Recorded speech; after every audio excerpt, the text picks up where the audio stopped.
দীর্ঘ 9 মাস ভারতের ঘোষক শহীদ প্রেসিডেন্ট জিয়াউর রহমান সাহেবের বীরত্ব মুক্তিযুদ্ধ ঘোষণার মধ্য দিয়ে যে মুক্তিযুদ্ধ শুরু হয়েছিল, মুক্তিযুদ্ধ যখন একেবারে প্রারম্ভে, সেই সময়ে হানাদার বাহিনীরা তাদের দোসরকে নিয়ে, এই দেশীয় দোসর যারা, তাদেরকে দিয়ে এই দেশের বরেণ্য বুদ্ধিজীবী, শিক্ষাবিদ, সাহিত্যিক, সাংবাদিক, চিকিৎসক, প্রকৌশলী সহ সকল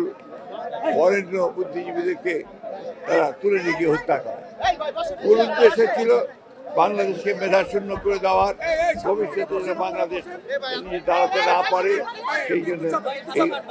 জঘন্য হত্যাকাণ্ড করেছিল। আজকে আমরা বাংলাদেশ জাতীয় দলের পক্ষ থেকে দেশনেত্রী বেগম খালেদা জিয়া এবং আমাদের ভারপ্রাপ্ত চেয়ারম্যান তারেক রহমানের পক্ষ থেকে আমরা আজকে এখানে এই সমস্ত দল নিয়ে, আমাদের সংগঠনকে নিয়ে আমরা এসেছিলাম আমাদের শ্রদ্ধা নিবেদন করতে। শ্রদ্ধা নিবেদন করেছি এবং সেই সঙ্গে এই শপথ নিয়েছি যে আমরা আমাদের জন্য যারা প্রাণ দিয়েছেন, দেশের জন্য, জাতির জন্য, তাদের যে লক্ষ্য ছিল বাংলাদেশে একটি গণতান্ত্রিক রাষ্ট্র প্রতিষ্ঠা করা, বাংলাদেশে একটি আধুনিক, একটা সমৃদ্ধ বাংলাদেশ নির্মাণ করা এবং একটি বৈষম্যহীন বাংলাদেশ নির্মাণ করা,